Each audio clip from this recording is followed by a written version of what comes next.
Gullpaw knew that he shouldn't be venturing out into the territory alone. Not only was he just an apprentice, but many birds of prey had been spotted along the territory's edge recently. They were incredibly dangerous for a young apprentice like him. Still, though, he felt the need to do something to help his clan. While the other cats slept during the scorching green leaf afternoon, Gullpaw set off to search for any prey or herbs he could find that may be useful. Back at camp, many cats had been injured or were sick, so the clan was suffering quite a bit, including the medicine cats. Gullpaw thought it was only right if he could do his part. He headed to the north of the territory. He scaled the cliffside that their camp bordered and headed deeper into the sandy landscape. The sun beat down on his black pelt, and Gullpaw swore he could hear his own fur sizzling. He needed to be careful not to exhaust himself in the sweltering weather, especially since nobody else knew he was out there. The young apprentice picked his way through the dunes that gradually sloped downwards toward a thick, muddy marsh. The ocean sort of surrounded the KelpClan territory in a U shape, and the marsh was very close to the ocean on the side opposite to the camp. Gullpaw remembered hearing something about mangrove leaves being useful for something or other, so he thought that could be a good place to start. He made his way toward the marsh that was dotted sparsely with mangrove trees. The rest of the landscape was made up of muddy tide pools and thick clumps of sea grasses, too tall to see over. Gullpaw waded through the marsh toward the nearest mangrove tree. The water was boiling hot on his legs as he waded through the thick, sinking mud. He splashed as quickly as he could to the mangrove, panting and shaking his burning feet. He sat for a moment on the dry earth under the shade of the short shrub, catching his breath. A wade through the mangrove marsh was normally pretty difficult, but with the added element of the searing heat, it was downright torturous. A faint rustling behind him caught Gullpaw's attention, and his immediate instinct was to sink into a prey crouch. He slunk forward through the thick undergrowth as silently as he could, but what he found in the grasses was no mouse or bird. It was a loner, or a rogue. A large, reddish-brown tom, covered in scars, had laid down under the shade of the very same tree Gullpaw was under. Gullpaw's first instinct was to sneak away from the tom, but then he remembered how much his clan was struggling. This tom was probably also in need of help, and KelpClan was nothing if not incredibly welcoming to strangers. The clan was practically built on strangers.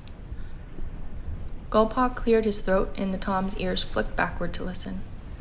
With a sigh, the older male rolled onto his back and nonchalantly rolled to his other side to face Gullpaw, who cowered in the tall seagrass. The tom gave Gullpaw a slow look over with an amused expression. "Let me guess," he purred. "I'm in your territory and I need to leave before your clan comes to kill me?" "Save me the speech, I've heard it before," he groaned, rolling his eyes. Gullpaw wasn't really sure how to answer the tom's flippant attitude. The young apprentice stood up to his full height, trying to seem bigger than he really was, but he knew he must not have been very intimidating, absolutely covered in mud up to his chin. "No," he squeaked out. "I actually was going to ask if you'd like to join my clan. KelpClan is very welcoming to all loners. I'm sure you'd like to rest somewhere a little cooler than the shade of this tree." The tom's ears perked at the mention of the clan's name, and a gleam flashed through his blue eyes. Gullpaw wasn't sure, but something seemed familiar about this tom. "Welcoming to loners, you say?" the tom cooed. "What's the name of your leader, young?" the tom asked, waiting for Gullpaw to fill in his name. The apprentice shuffled his paws awkwardly. "Gullpaw? My leader is named Oakstar. He's very welcoming to anyone that needs help." "Not to say you need help or anything," Gullpaw stammered, desperate not to offend. The tom chuckled softly, but there was a harshness to his laugh, like stones being knocked together. "I may already know your leader," he droned. "In fact, I'd like to send this Oakstar a message. That is, if you're up for the task," he said, and started to groom his front paws. Gullpaw nodded. There was something strange about this tom, and any chance he could get to escape this conversation he would take. "Sure, what's your message?" The tom smiled, but the smile didn't quite reach his eyes. "Tell dear Oakstar that I'm not dead." He'll know what that means. He winked at Gullpaw with the gleam in his eye. Gullpaw furrowed his brow, confused. Is that all? I don't even know your name, he said, backing away. The Tom stepped forward to follow Gullpaw, but he looked into the distance as he spoke. He purred. One more thing. In a flash, the Tom slashed out and raked his razor-sharp claws across Gullpaw's face, narrowly missing the apprentice's left eye. Gullpaw reeled backwards and shrieked in pain as blood started to drip into his eye and over his mouth. The apprentice stumbled back and turned as quickly as he could, desperate to race home.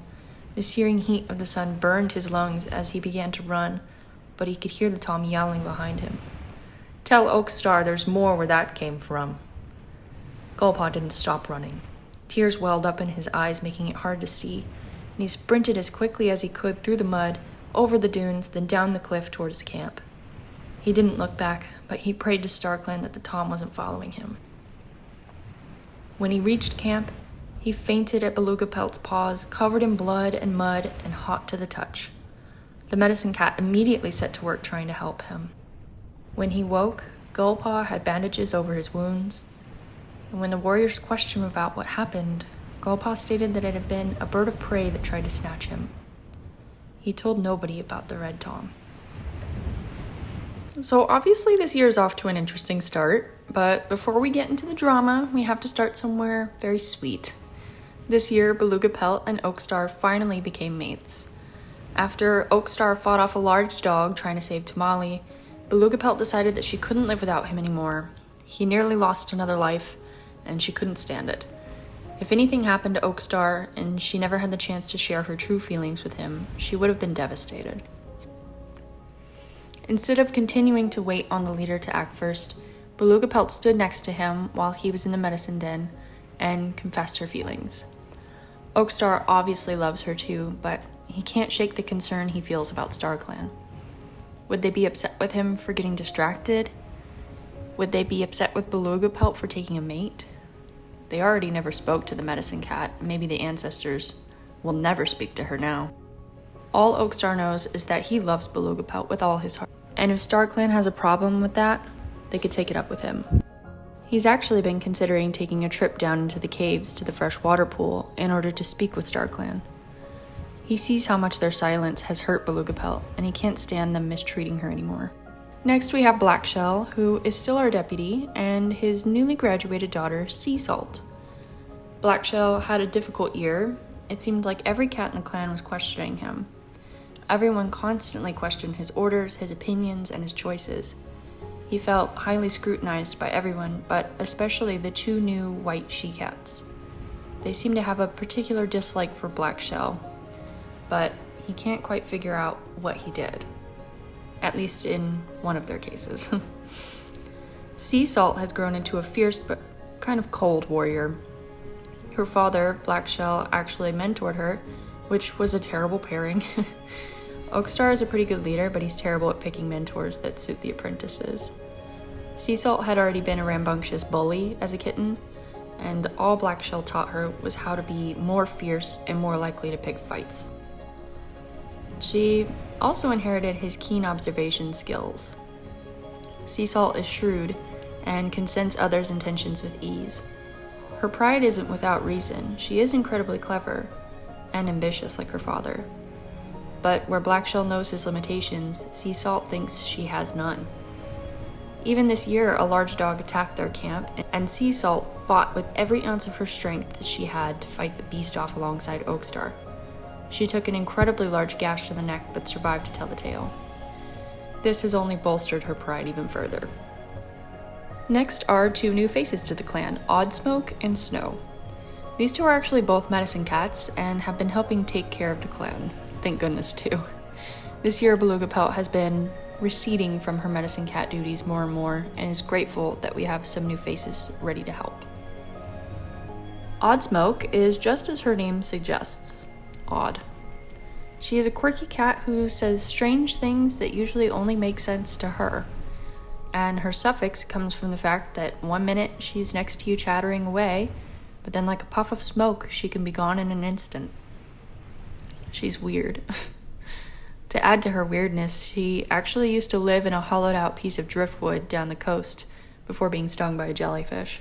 She sought out the clan's help to heal her. Snow is also a strange character. She was born in a clan, but it had dismantled when she was still young. She had been a medicine cat, so she roamed the countryside and helped cats wherever she could. One day, though, she felt something stirring in her soul, and she could feel StarClan whispering to her. She was pregnant, and would need to find security quickly. She stumbled upon KelpClan, who was incredibly eager to accept a new medicine cat. She told nobody that she was pregnant for fear of them excommunicating her.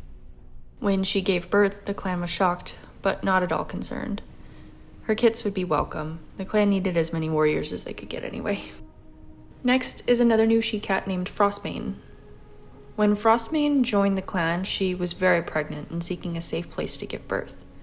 The clan was more than happy to bring her in and help her. Well, not the entire clan.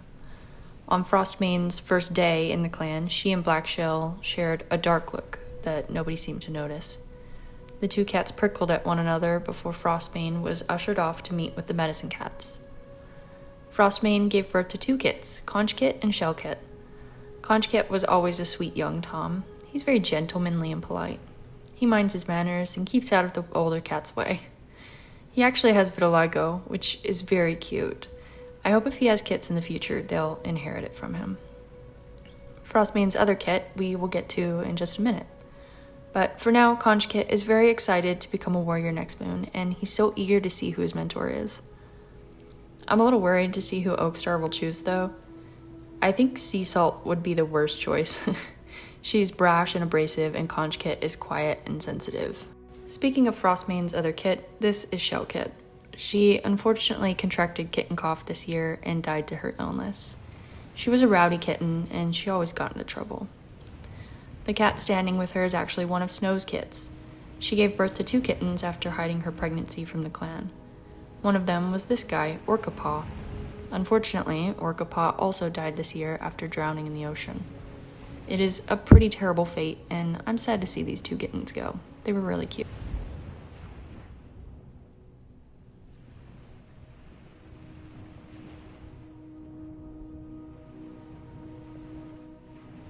During Greenleaf, the clan can see some outrageous storms. The wind speeds could probably carry a kitten away, and the thunder shakes the earth. Tamale absolutely hates thunderstorms and dreads when the clouds start to darken in the sky. At the mere threat of thunder or lightning, he's cowering in his nest, teeth rattling with fear. He appreciates that Pebblespot has taken to comforting him. When a storm rages outside, Pebblespot drops all he's doing and will share a nest with Tamale just so the terrified Tom doesn't have to feel alone. The warmth of Pebblespot against Tamale's side is enough to give him some relief from the storm's terrifying sounds. He feels like a stupid kitten for being afraid, but he can't help it. He's a highly anxious cat, and he's grateful to have a friend like Pebblespot to lay by his side. Pebblespot is happy to help, even if he wishes the two of them could be more.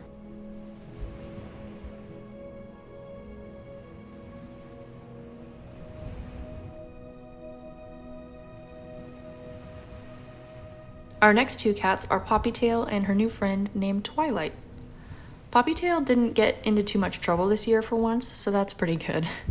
She did, however, suss out a rat infestation in the fresh kill pile.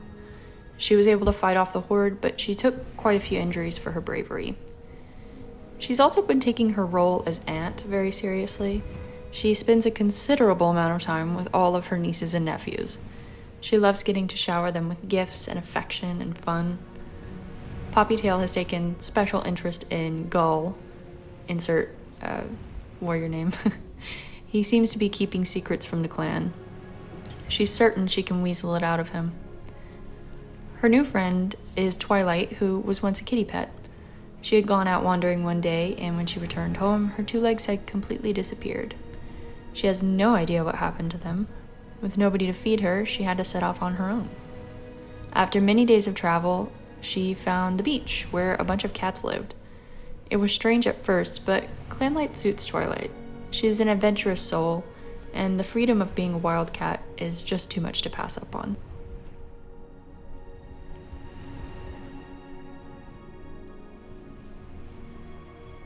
Next we have the father-daughter duo Bloomfang and the newly named Dunefoam. Her name was given to her in honor of her brother, who hunts in StarClan, and because she's become quite the talented fisher. Her mentor Tamale unfortunately passed on his nervous demeanor to his apprentice, but luckily he also passed on his uncanny ability to catch fish in nearly any body of water. Dunefoam has impressed Oakstar so much that she even got to mentor her cousin this year. We'll get to them later. Bloomfang and Dunefoam are very close.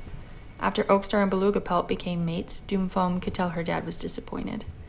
He had always really liked Beluga Pelt too, but the medicine cat had it bad for his brother. Dunefoam has been doing her best to cheer him up, and often takes him to the beach to practice his fishing. Bloomfang rarely takes his training very seriously, though. He always finds an excuse to splash Dunefoam with water or scare the fish off. He's always been very childish. Although Dunefoam is a little more mature than her father, she loves spending time with him nonetheless.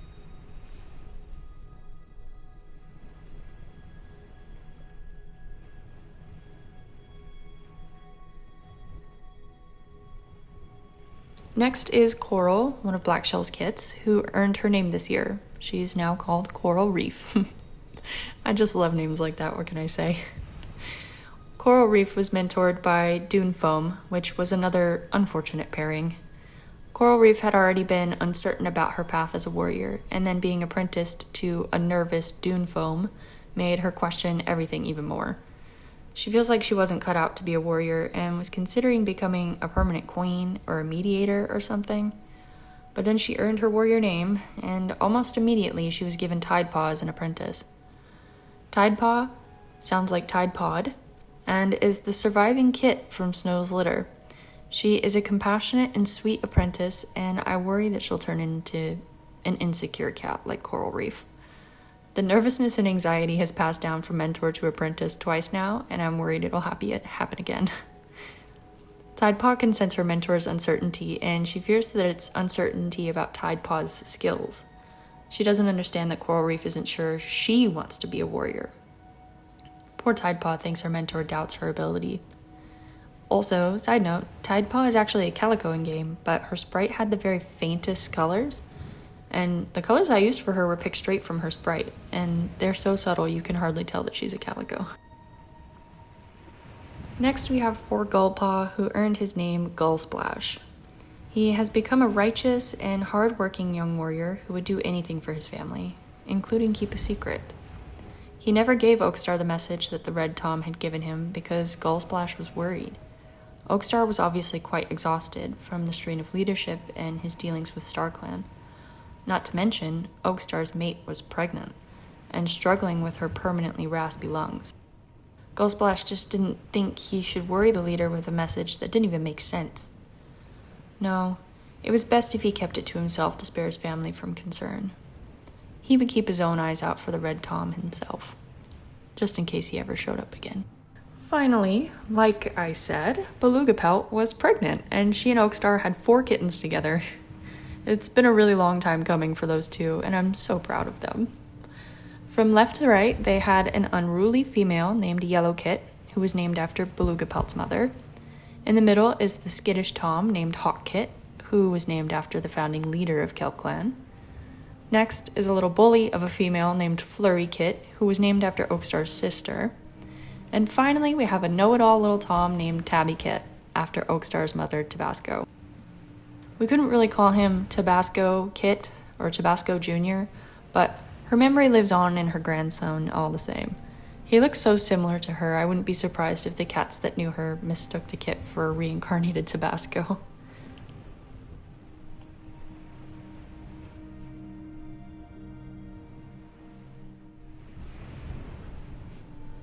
And that's all for KelpClan Year 3. I hope you guys enjoyed it and are still liking the story so far. Leave some warrior names down below for Conch, Tide, and all the Beluga Oak kits. Leave a like, subscribe, all that jazz, and if you join me for my next video, I'll see you then.